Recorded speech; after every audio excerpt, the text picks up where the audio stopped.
Millions of frontline workers keep our economy running and are provided with the latest technology to do their jobs. But digital adoption, especially by frontline workers, is really hard. This is Frontline Innovators. We explore how to overcome challenges and achieve success when we empower our essential workers. I'm Justin Lake. And I'm Gene Signorini.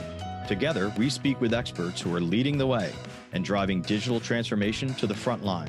This podcast is sponsored by Skillful, on a mission to help frontline workers learn and use the technology needed to succeed in their jobs. Welcome to the Frontline Innovators podcast. I'm your host, Justin Lake, and we're going to have another great show today. Our guest today has almost 14 years experience in the food and beverage industry. She's got strong cross-functional leadership skills with an emphasis on problem solving and team development. She's currently a business change manager at Gordon Food Service. Please welcome Danielle Cimek. Hello, Danielle. Hi, thanks for having me today. Thank you for being here. I'm really excited about the conversation that we're going to have today because we had a couple of preparatory calls leading into today, and really looking forward to some of the things we're going to talk about. I do want to start the show, as we always do, and ask you what you think is the biggest challenge you see facing the deskless workforce today.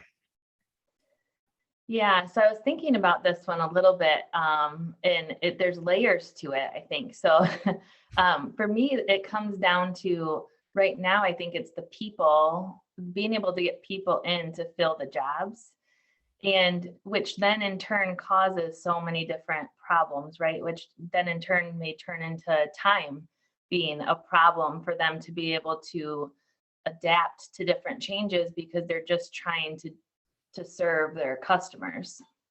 And so I really think it boils down to this problem that most companies are having with these frontline workers, is just trying to get enough people in to fill the spots to be able to satisfy the amount of volume and work coming in.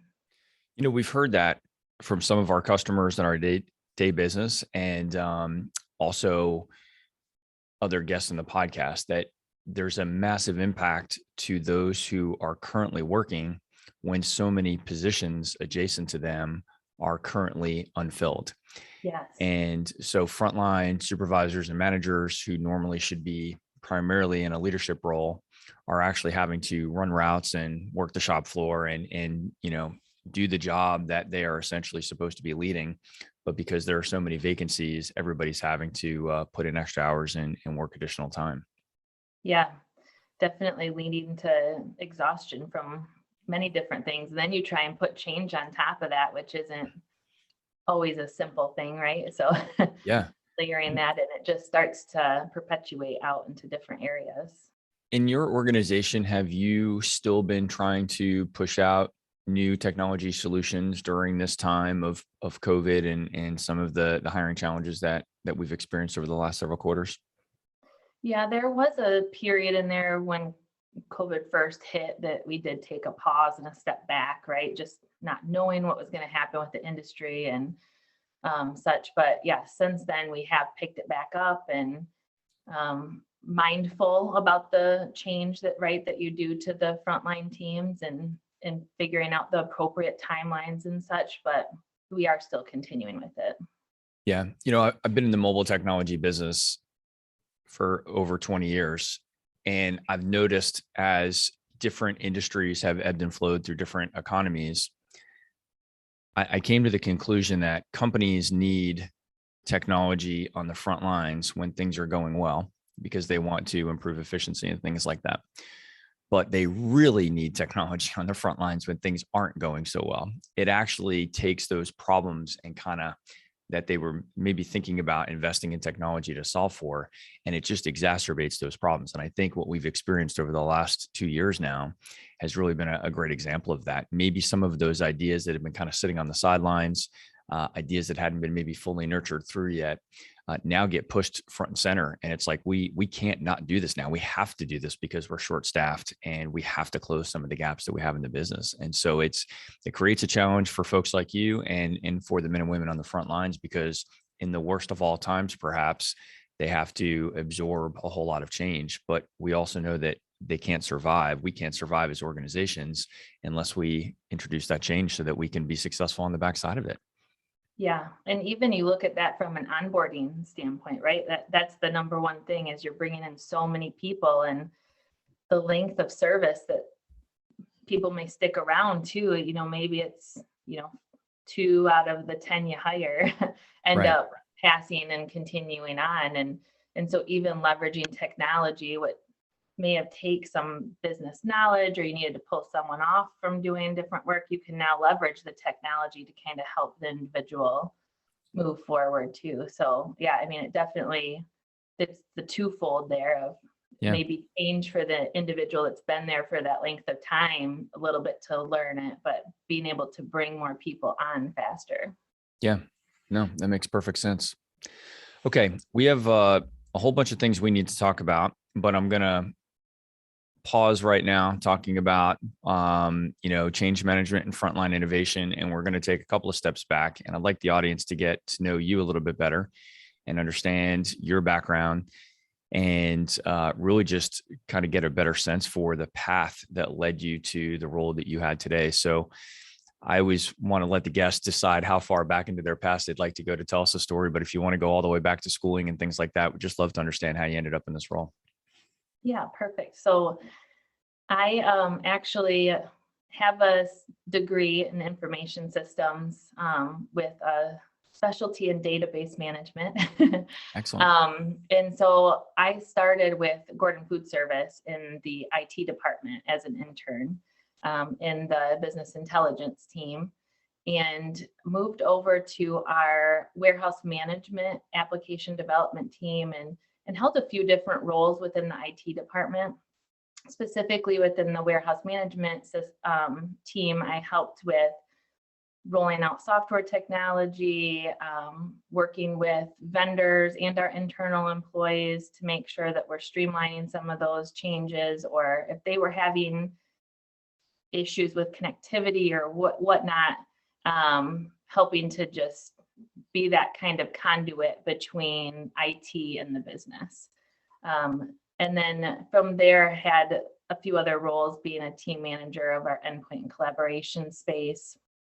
And then we launched a new team to help with the larger transformation program within the company. And so that is where I took on the role of the business change manager. So a little bit of that first step outside of the IT department. And it's a little bit of a step in both, their feet in both departments, but really wanted to learn, as any leader going in, when we talk about technology, that it's a rapid pace of change. And I wanted to be able to understand from the ground up of how to really manage change and all of the steps in the process that it pertains. So that was what drew me over to this role. Everyone that has a technical background in IT, not everyone makes the transition over to thinking more about or involving themselves more in the human adoption side of that technology. What was it that drew you to that part? I mean, you talked earlier about how you had that kind of role where you were sitting between the business and IT, but what was it that made you more aware of or more interested in kind of solving, the human change aspects of things? Yeah, I think it's really comes down to a core piece of change, right? Of we can build whatever technology we want, but if it doesn't meet the end user's need, or if they're not ready for it mentally, then that technology will fail and be shelved and not used. And so it really was just that interest of trying to figure out what is that balance, and how do you figure out that sweet spot of being able to try and keep that pace of being able to evolve and grow technology with that important layer in there of adoption. Yeah, that's good. We need some people that have the technical background to also make that leap over to, I don't want to say the other side. It shouldn't be like it's on some other side of the fence, but it is a different way of looking at it. Yeah. It is. That's where when I made the change, I was like, oh man, I'm leaving the IT department. And it's that discomfort of it. But really, like you're saying, it's a matter of keeping it's just taking that and carrying it forward, right? Yeah. I don't know that you ever really leave that space behind. Right. Yeah. And so I guess that's, a big part of what we focus on in the show is that the ones and zeros can be passing through the networks exactly the way that they're supposed to. The technology can work exactly as it was designed and implemented. But if the people on the other end of that are not interacting with the technology the way that it was intended, then they can't be successful, and nor can the solution. Right. And so I know it sounds obvious to the people that we have on this podcast, but it's not always obvious to, our colleagues in the organizations that we're trying to work with, who say, hey, the system works, right? The network works, the devices work. But if the humans aren't interacting with it correctly, then we still have a problem. And so it's great that folks like you have, steered yourself into a position where you can now help ensure adoption and, deal with the challenges associated with that. Yeah, definitely. You shared something with me that I thought was really interesting about your organization, and I'd like us to kind of share that with the audience. You talked a little bit about the culture of Gordon Food Service and a little bit about the family. I don't want to spoil the story, but so why don't you share a little bit about that with us? Because I think it'll really help give everybody some perspective about how maybe you could be empowered and enabled to go into the role and, the way that you have to support change. Talk about that a little bit. Yeah, so the topic came up because we were discussing, my husband actually works for Gordon Food Service and is a high-low driver in one of the warehouses. And so quite often, I'm hearing his frontline experience regularly. And, from my warehouse management space experience, I was working a lot with his peers and team and such. And so it was a nice connection there. And so we were talking about how, you've had many people with that background. And what I was saying about Gordon Food Services that's nice is it's actually ingrained in the culture. And we have from a Gordon family, they're still running and own the company. It's privately held by the family. And one thing that's nice about their culture from a family standpoint is that you have to start at these frontline positions and continue to get that experience, and then you go to the next level. It's not that they're just right into the board or the CEO seat. You have to have that experience, and that's part of the, I guess, rules you would say of the family. If they do want to be a part of the organization, they want people to understand that, especially for the frontline employees, we wouldn't be a company without them. We wouldn't be able to do what we are set here to do, and to serve those individuals. So I appreciate, and I think even we see that even internally, we do have a lot of that, internal promotions. And so even when you look at just like myself, I wasn't necessarily at the front line, but you look at people in the supply chain area or sales, some of them have been warehouse sales and then have, continued to evolve and grow their career within the company through different roles. I think that's a great story, and I really appreciate you sharing. There was actually two stories tucked in there, both that your husband, works in the organization in a role potentially impacted by some of the changes that you might be implementing. So that's interesting. Yeah. And also just that the Gordon family places such a high emphasis on the culture that, even family members that are coming into the business really have to kind of traverse, a whole series of roles inside the organization. And I think it's fantastic and really something to, in some ways, that we should probably really encourage even non-family members that come into an organization, because I have been a part of a lot of conference room conversations at headquarters and in different organizations where we're talking about implementing change in the front line. And sometimes some of those people, not have they only not experienced those roles, that's okay, but they haven't necessarily taken the time to go spend a couple of days, in the life of the roles that they're going to be impacting. And I think that is a critical difference between success and failure in digital transformation initiatives on the front line.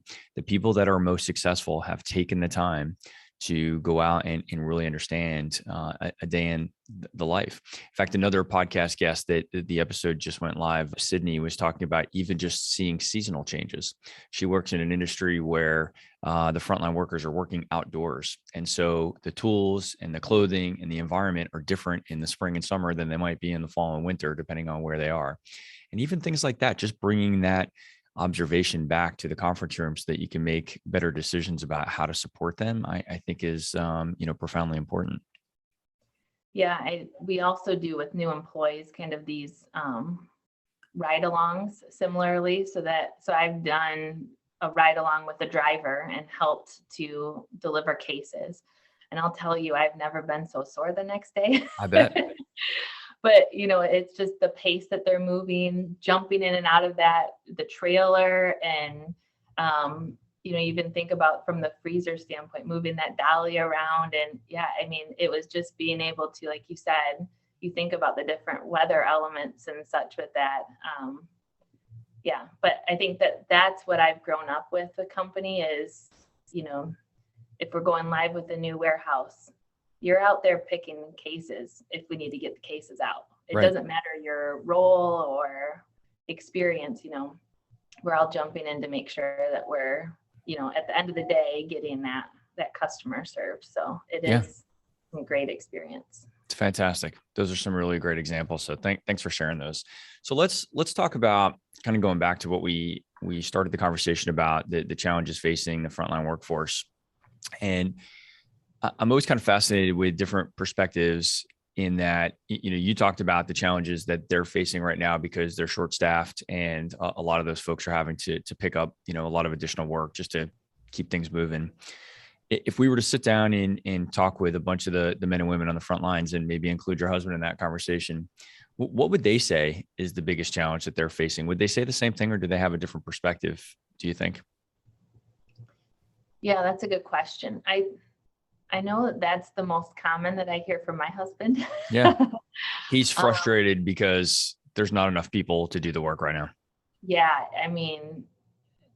He's been with the company over 20 years now, and has never seen it at the level that it's at. So he's even, a high-low driver, but he quite often has to go in and help support selectors, in certain cases too, to be able to, again, like meet the needs of the customer. So our goal is always to not have, the trailer, like his goal is to not have the trailers leave late. And so to be able to get the cases and have that routine going.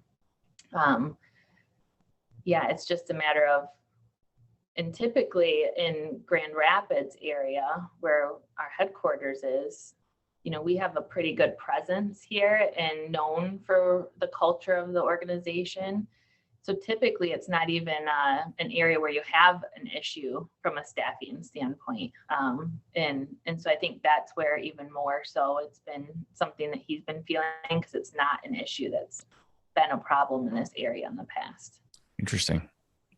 So let's talk about some of the digital transformation initiatives that have gone on inside your organization. What are some of the things that you have noticed that seem to work really well that have helped ensure success for a technology implementation inside your organization? Yeah, I think one of the big pieces would be leadership support. Right. I think it really comes down to, and it's not just our senior leaders. When we think about that, it really comes down to your direct manager. And I think that goes to people that are at desk jobs, but also to the frontline teams too. Again, you look at my husband's experience of the same change being pushed out, and even that varies of what the leader is communicating down. And so really, I think it comes back to, again, what we were talking about earlier, is that people perspective to that of, again, we can have the best goals, we can tie the value to that and everything, but it really comes down to, are we getting people to understand the why and support that and carry it forward? So tell me about that a little bit. So I'd like to just dig into the getting people to understand the why part a little bit, because I really think that that is something that is overlooked, not by change management practitioners who've really studied this practice, but maybe just by large companies in general, right? So what's some of the advice that you can share about what works? Because I feel like, just to be devil's advocate, like, okay, so we tell them that this is going to, improve efficiency, improve the effectiveness, improve the customer experience, blah, blah, blah. Who cares? Yep. How do you affect?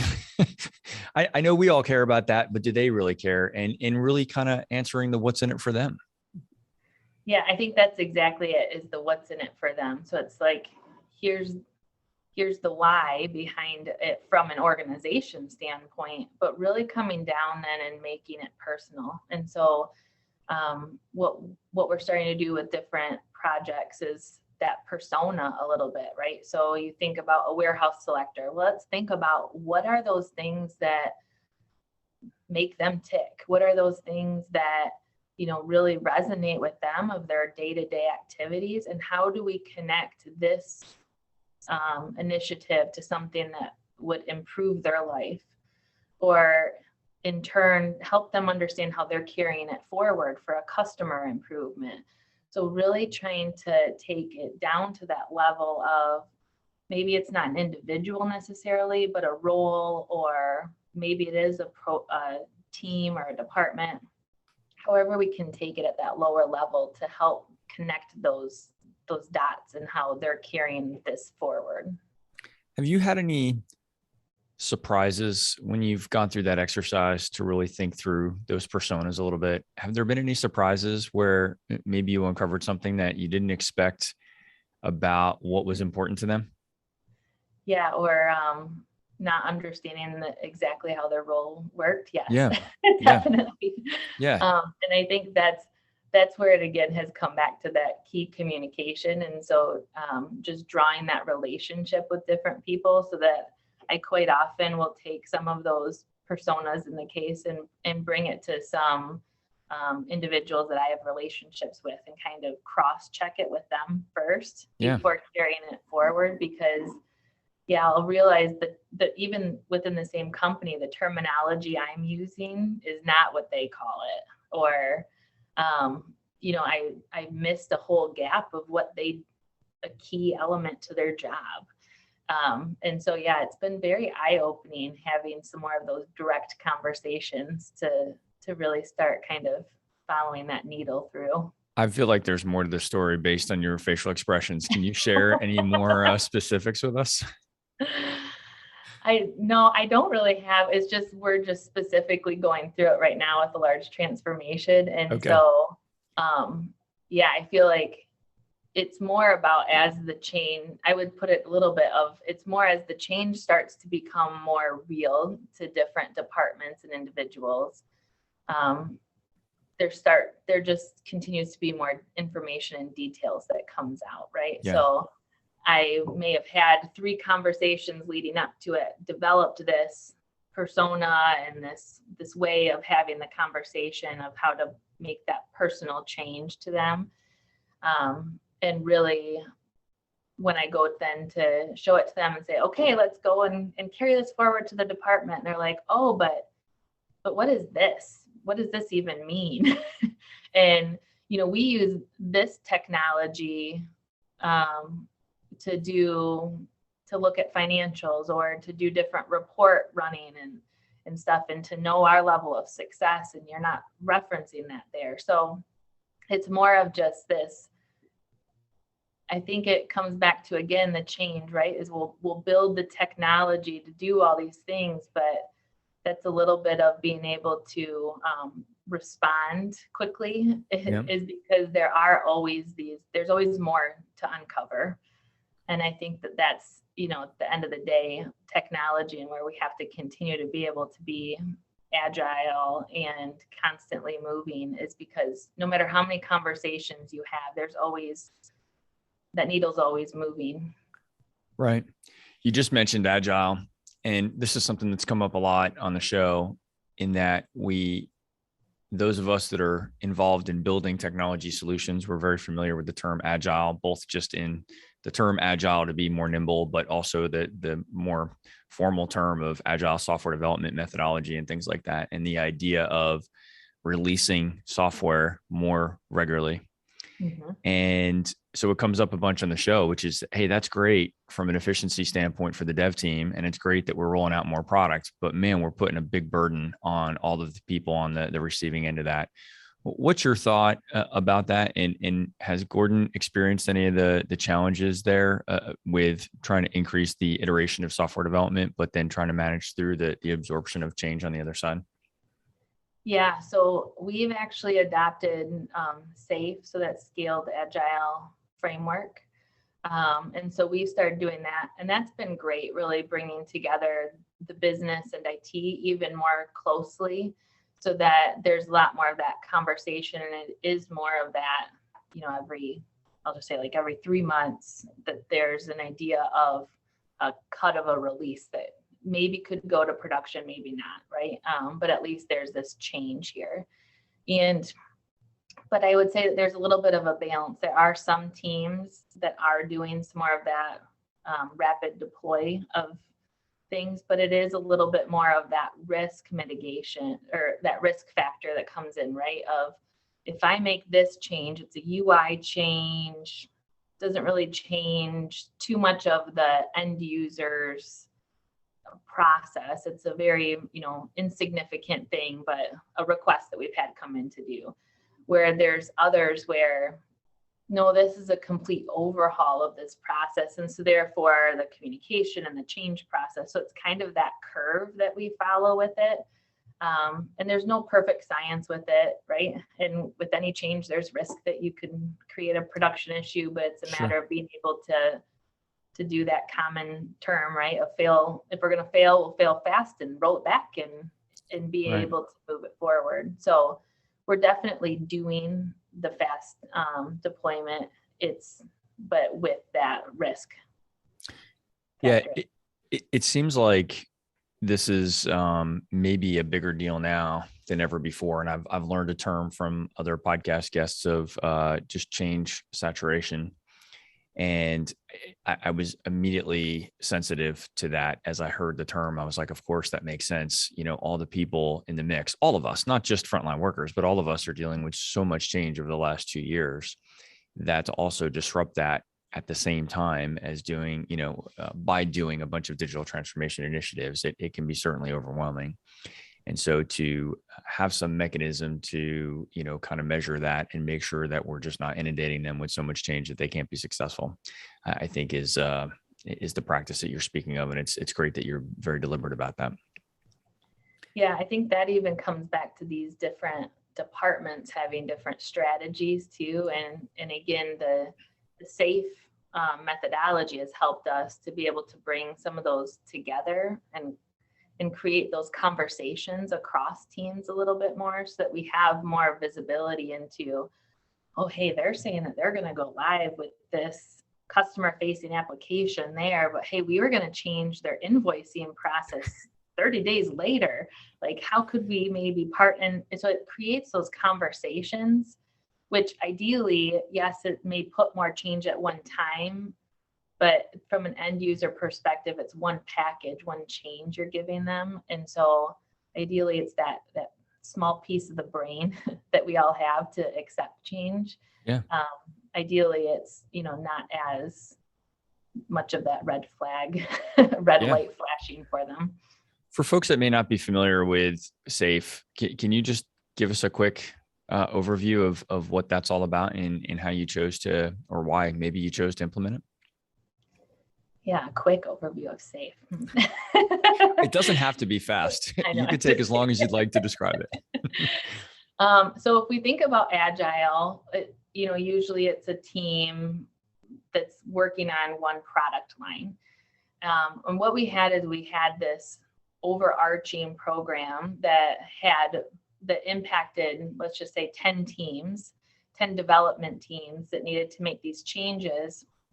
And while they were all making them and moving forward, what we were missing is they weren't necessarily talking to each other to align, hey, I need this I need this information from you so that I can then do my development and get this out into production on time. So there wasn't a lot of that backing up piece, and having some of those more deliberate conversations. So what Scaled Agile brings together is each team will go and do their planning for 10 weeks or whatever amount of time we set it out for. And then you go in front of the group and you end up like presenting what your plan is. And then there's this big, what's called a program, I think it's program PI board, but program iteration, I believe it is, board, where you actually have like strings going from one team dependency to another team dependency. And the goal is to make sure that those strings aren't going in the opposite direction, right? Like that you're not trying to have this done and the team that you need it done from is planning to do it 2 weeks later than what you need them. Right. So it's a lot of that visibility that it created for us. And also, like I mentioned, it really brought together that a business, what's a product owner, but a business person owning that technology and those changes to then work with the development team so that they're getting that specific feedback. So, hey, product owner, you're asking for this. I need to understand a little bit more of what defines success for that feature, that requirement that you're giving me. And that product owner would then carry that forward of having maybe going to the warehouse team and asking them specifically to a council of, okay, you're asking for this or whatever. Tell me more. Tell me about how you want this to work in your day in the life. So it's just, I really view it as, and a lot of the organization would say, it's really just created a lot of that transparency and conversation that was missing. That's really a fantastic overview. Thanks for sharing that. Are those sessions being done face-to-face in a conference room when you talked about connecting the strings to the board? So, COVID obviously changed that for us, but it was typically like, even if you were virtual, we flew in a lot of people to make sure that, everyone was here. Clear your schedule, 2 days event. We're going to grind this thing out. Yeah. And even our CEO would come view and be a part of the conversation and hear the presentation. So, I mean, we definitely, from top leadership down, there was, this is our priority to have figured out. And now we're obviously leveraging virtual technology and breakout rooms. And I would say it's different of the ways, but luckily with video and we're a Google shop, so we have a lot of those different technologies that we're able to leverage and collaborate across work streams. So that's good. Are there any tools specific to how you manage those sessions that are worth sharing with the audience? Or is it just Google Docs and Google Sheets and things like that? But have you found anything else that actually helps you manage to that framework? So like you said, Google Docs, Google Sheets, slides, they're leveraging like images and stuff to identify different virtual tables. So you can go click on the table and it will launch you into their Google Meet video that may be doing. But the only other thing I would say is we're leveraging a tool that they have called Jamboard. Okay. And it's a digital whiteboard. And what's nice about it is the program board at the end of the day was a lot of sticky notes, like I said, but then the strings. And so how do you make that virtual? And so leveraging the Jamboard, there's digital sticky notes that you can do, and then you can draw lines and such. So that's worked really well for us to be able to digitally have that version available, and hopefully that we continue to use that even when we are in person. Because I think we're a North American company, and I think people being able to log on and view those boards at any time, no matter where they are. Yeah. Yeah, that's awesome. The one thing, just I'm being a bit of a devil's advocate, but the one thing that I felt like I was hearing when you were talking about SAFe was it sounded awfully familiar to kind of the traditional waterfall methodology where we spend a lot of time on the front end doing a lot of planning. So it sounds like maybe it's kind of somewhere in the middle where you are committing to maybe doing a little bit more proactive planning and risk mitigation on the front end versus maybe more traditional shorter sprints, agile. Is that a good way to describe it? Is it kind of a hybrid somewhere in the middle, or did I maybe miss that part? Yeah, I would say my experience has been, so agile has been a little bit harder for leadership and program management to get behind, right? Because they need to talk about budgets and plan and such. So waterfall is more of the leadership side. And so I do think it's brought some of that together. But while you are committing, so what it is at the end of the day, you're committing to this 10-week chunk of work. Yep. But what I think it's different than waterfall is that you are committing to how things are slotted within the first 2 weeks. The rest of the stuff, you may have some pieces in there, but you're meeting weekly and continuing to evolve and build that out. And so if things shift, that's not a failure necessarily. That's the process working itself out. Right. And so at the end of the day, what you're committing to is your objectives. And the development team gets a vote that they agree that they can meet those objectives at the end of the day. And you're even at the, you don't only vote for your team, but then you also vote as an overall, what's called the train, but all the cross teams in that area, and voting that, hey, I agree that you're going to meet your objectives too. Or no, I don't have confidence because I don't think you thought about this dependency or this complexity coming in. And so it also creates kind of that peer alignment. I love that. So let's vet that stuff out before we get into development. Maybe I've misunderstood something and you really do have this under control more than it seems from the outside. Exactly. Or maybe I've uncovered something that helps you realize that maybe you're a little overconfident, but either way, let's vet that out a little bit before we get into the sprint. Yeah. Yeah. So I do think it's a little bit of that waterfall in there, but I think it's it's more for the erring on that side of the supporting the development team. That I think that's the difference, is the development team really gets to have a big say in what they're committing to. Yeah, that's excellent. I appreciate you walking us through that. And I'm sure a lot of our audience will be going to look that up right now, because I haven't really I haven't heard a lot of folks talking about that. And it does sound like it does kind of sit in the middle between those scenarios. And, in my day job, I am one of the leaders of a software company, and we struggle with that same thing, right? We're trying to be very agile, but we're also looking at budgets and looking at long-term strategy. And it's challenging at times to balance both. And I can imagine in an organization the size of yours, that challenge just gets exponentially more difficult. Yeah. Yep, definitely. Are there things about any experiences maybe from a change management standpoint that you would say maybe didn't go quite as well, or maybe had you took away a lesson learned of something that you wouldn't necessarily want to do again? Anything stand out in your mind? Oh, there's a big list. No.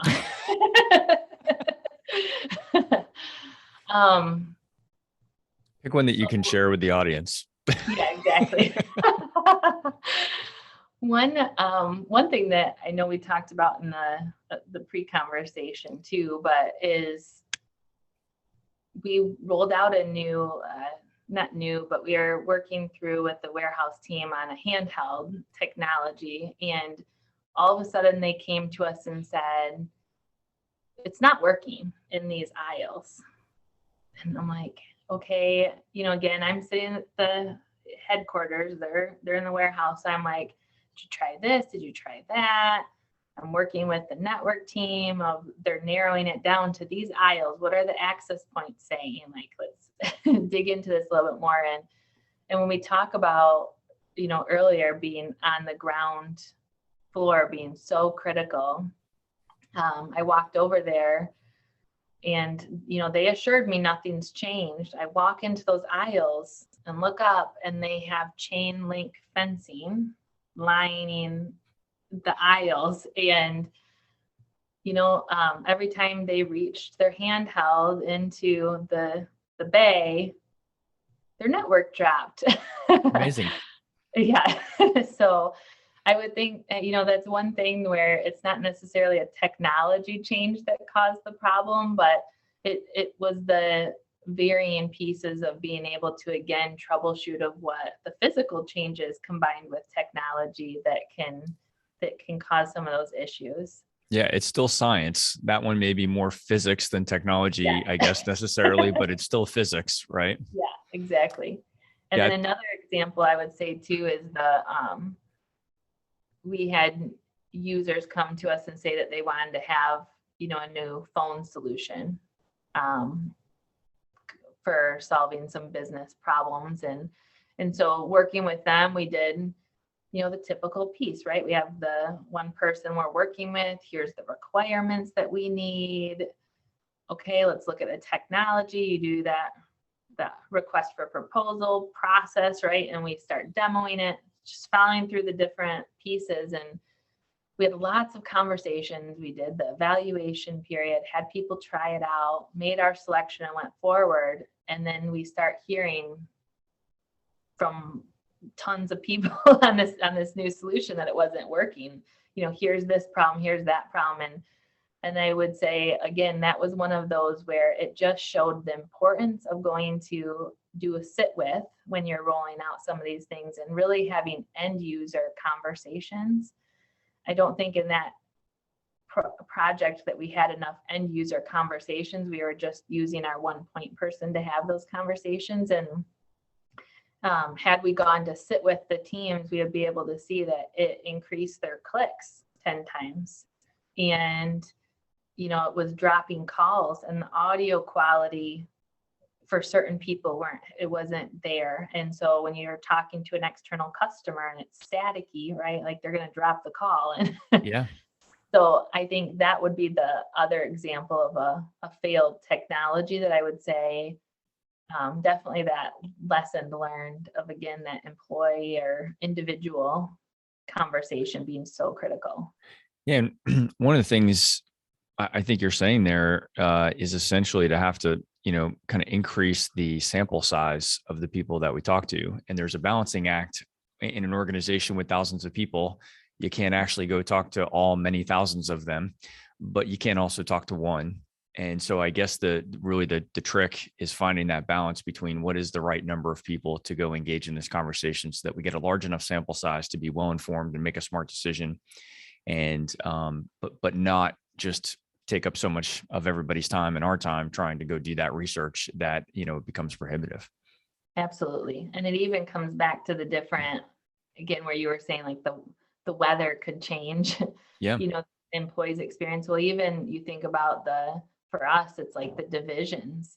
We could be talking to someone in the north and the south. And if you're only talking to those, their customers might have different needs than people in the south or in Canada. Yeah. So even including the variations there. Yeah. So this conversation, I have to give a shout out to another Frontline Innovators guest and a friend of ours, Sherry Christopherson, who runs a company that actually focuses exactly on this challenge of, she has a monitoring solution that actually helps evaluate and provide feedback for the user experience for frontline applications like those that we're talking about. And so she is super hypersensitive to these exact types of circumstances, so much so that they created a technology solution to help evaluate that user experience. Because a lot of times, the system is up and running, the network is up and running, the devices work the way that they're supposed to, but for some reason, the combination of all those parts and pieces together are delivering an experience to the user that's not acceptable. And unfortunately, a lot of times, people in your role don't get the call that you got, which is, hey, this stuff's not working since we put in the chain link fence, right? A lot of times they don't get the call. And what we see is a lot of end users start building workarounds and just figuring out another way to get the job done, which is commendable. That's awesome. But sometimes if we don't get the feedback, then and really understand that things aren't going the way that they planned, then shame on us for not asking more questions and making sure that it's more stable. So yeah, if anybody's curious about Sherry, you can go back and look at the episode. I don't remember what episode number it was, but she's an active participant, and we can put you in touch with her if you're interested in learning more about that. So Danielle, as I prepared you for, time flies in these conversations, at least it has for me. We are kind of coming up close to the end here, but I'm curious to get your take on what is your favorite part, maybe your least favorite part about working around technology. Yeah, I think my favorite part we've kind of been touching on a little bit too is just the ability for technology to come in and help solve business problems. I'd say that's one of my passions, is to hear a business problem and to figure out how we can solve it. And maybe it's not technology, but quite often it is. Ways that, whether we're evolving technology that we already have or adding in something new. But I would say that's one of the pieces that I love, is the options, the endless options that technology is giving us for doing that. Yeah. Anything that is not your favorite? And not my favorite would be the flip side of that, is you can do so much with technology, but it really does come down to the complexities of, that end user, and really getting it right. And that technology and the complexities around it, I think it just adds in those layers of, we can do everything right. Like that example of that phone system, right? We can do everything quote unquote right to try and get that rolled out and solve a business need. But there's so many of those complexity layers of just that a people complexity, and just can make that technology fail too. Yeah, I find that frustrating. Probably almost more in my personal life, video conferencing, and we've got laptops and screens here, and we've got special cables, and now every laptop needs a different cable to connect to, the webcams and all this other stuff. And it's like, I am a tech geek. I love this stuff. I just can't get enough of it. But then there are some times when you just want to plug things together and just have them work, and for some reason they don't. And so that can be terribly frustrating. And so that gets exacerbated when we're talking about thousands of users in the field and some enterprise solution that we feel like we've got every T crossed and every I dotted. And then it gets out into the field, and just in this, in the examples that you shared, for some reason or another, it's just not working the way that it was expected. And so it's very frustrating to see the vision and to know what's possible, and then have to, to troubleshoot on that journey. So I definitely feel your pain there. Yeah, definitely. Yeah. Well, this has been a fantastic conversation, and I really appreciate your time today. I do want to give a special shout out to the folks at Gordon Foods. Thank you for sharing those stories. I was really fascinated to hear about the culture inside Gordon, and I wish more companies would take on the challenge of really building a culture that really just kind of thinks of the entire organization at all levels and in all roles as one, the way that I heard you describe that for Gordon. So I think that's pretty neat, and I appreciate you sharing that story. It says a lot about the company, and obviously about why you've stayed for as long as you have there. So that's fantastic. Yeah, absolutely. I appreciate the opportunity. Yeah. The last thing I want to do is invite you to participate in a special group that we have. So we have a group called Frontline Innovators Council.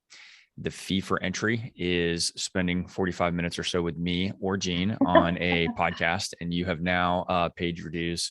And so today we will extend an invitation to you to come and participate in that group. It's a private group that we have on LinkedIn, where we basically take the conversations that we're having here on the podcast and continue them forward with a group of other folks across a variety of other industries that are solving very similar challenges with frontline workers. And this month, January, when we're recording this, we're actually about to start kicking off a monthly session where all of the podcast guests will be kind of presenting special topics. You don't know this yet, but I've already volunteered you for one, because you brought up SAFE earlier, and I think you're going to be our designated SAFE presenter. So we can talk offline and see if you'll say yes to that. But really look forward to introducing you to the rest of the team members and getting you to be a part of that conversation. Thanks for joining us today. Yeah, great. Thank you. Okay, so we need to wrap it up there, everybody. I'm certain that you have found this conversational as enjoyable as I have. If I'm right on that, please share and rate the podcast. 5-star ratings help ensure that it gets promoted to other professionals like you that are innovating on the front lines. This podcast is sponsored by Skillful, the mobile digital adoption platform for deskless and frontline workers. Visit the website at skillful.com. That's SKYLLFUL.com. And if you or someone else you know is out there innovating on the front lines, we'd love to hear about it. We're always looking for more guests with great stories to share on Frontline Innovators. So please reach out to me on LinkedIn and share your story or theirs. And we look forward to seeing you on our next episode. Thanks again, Danielle. Thank you.